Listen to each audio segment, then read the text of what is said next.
që pas qef si këtë fillim me fillu me dy përgjigje, me fakte, për ta ata që më kanë thënë pse unë jam bashkangjit një lëvizje qytetare e cila nuk është shqiptare, edhe për ta ata të tjerë që më kanë thënë pse jam bën një parti ulcinake. E para, kryetari i kësaj lëvizje është shqiptar e bilebilesh të Ulcinit, gjë për cilën unë jam shumë krenar. E dyta, është vërtetuar sonte me fakte që një katonar mund të më kenë në kryetari një partie ulcinake, ashtu siç keni thënë ju.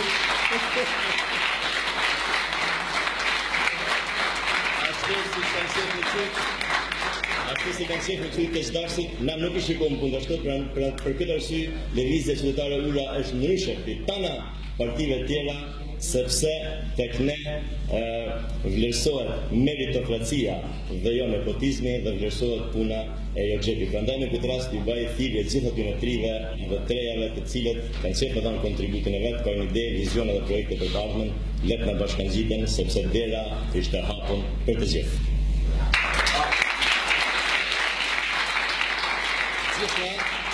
Gjithna e dim se Ulcini është i pasur, ka pasuri dhe resurse natyrore të marrë parasysh faktin se ka detin, lumin, liçenin, malin edhe fushën.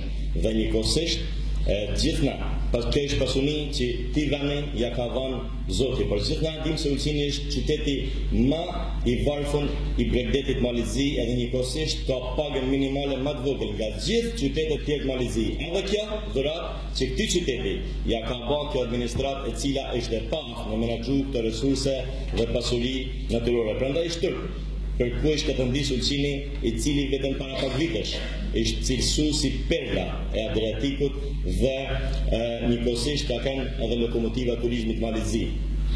Por ne besojmë edhe mendojmë se Ulcini i ka gjitha mundësitë për dalë nga varfëria dhe për ta mundur papunësinë, për arsye se ky popull mund të jetojë me një dugaj të vogël, me një biznes të vogël, me një zanat të vogël, por kjo nëse Ulcini gjen në Podgoric një qeveri e cila ka sy për të parë, vesh për të dëgjuar, zemër për të ndjerë dhe mendje për të drejtuar. Kjo është arsyeja pse neve na duhet mbështetja juaj, sepse thot një fjalë popullore, nëse një popull e ka kapë keqja për fyti, nuk është më faj tive, por është faj mirëve që i rrin dur kryq e nuk bën asgjë.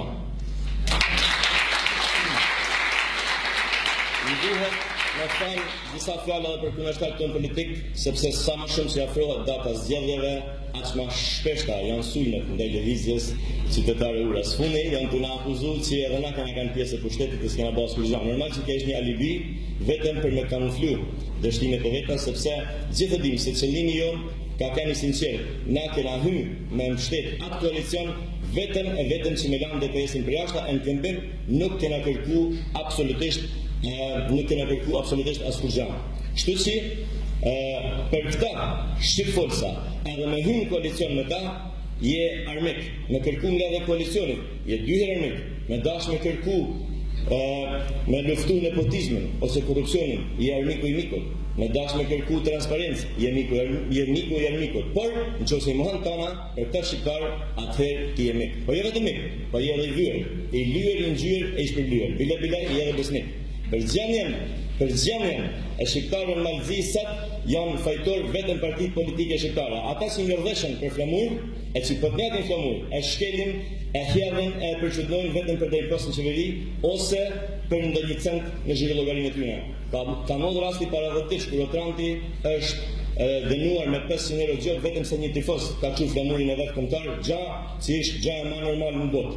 Asnjë prej partive politike që mbrojnë interesat e shqiptarëve nuk ka marrë guximin me dalë edhe me dhënë një deklaratë. E vetmja parti që ka dalë me deklaratë kundër ka qenë Lëvizja Qytetare Ura. Kështu si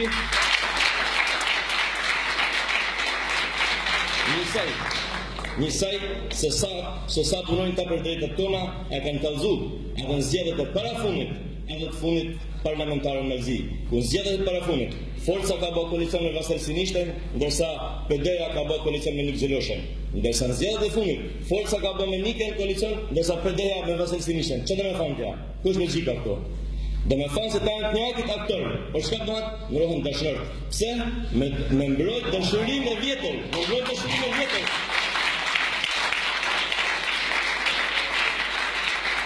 Po me mbrojt dashurinë, çfarë dashuria vjetër? Dashuria vjetër e tonë tyne ish pushteti.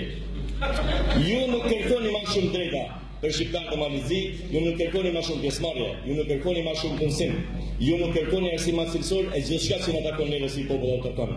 Ju shqiptarë gjithnjë më tepër janë të lëshuar këtë vend sepse zgjidhja vetme që ju keni lënë është emigrimi. E ju, krerët e partive politike shqiptare, jeni të dashur me mrit pamundurën. Keni qef me ju taku edhe lavdia edhe hajnia, por harroni se nuk ndërtohet për mendurja e lavdis në parë hajnis.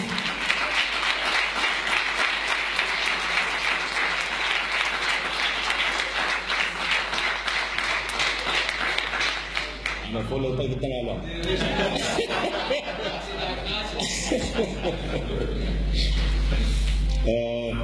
Për dhe sa kjo salë tjetë mbushur plot, na nuk kena me një kur vetëm të shpresë, edhe asë njëherë nuk kena me kënë pesimist. Pa përshim se këtë popull ka më radhan edhe neve për krahjen ashtu si u ka dhanë tana partive tjera deri tash. Si bitë kësaj toke, të këtia të, ne jemi nipat e paraardhësve tonë, të cilët kanë sakrifiku jetën dhe pasurinë e tyre për këtë vend.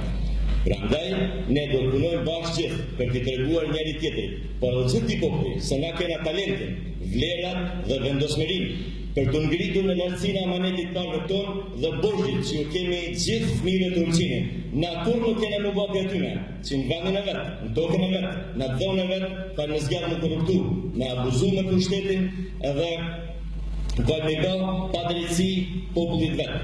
Por njëkohësisht na s'kena me leju që këtë gjë me bëhet të tjera. Përpjekja jonë është përpjekja së drejtës, është përpjekja së vërtetës. Përpjekja jonë është për ulësimin e ri, për ulësimin si qytet i kulturës, rinisë, artit, sportit, për ulësimin si qytet i fuqishëm ekonomik. Përpjekja dhe mundimi jonë është për ulësimin e gjeneratave të reja.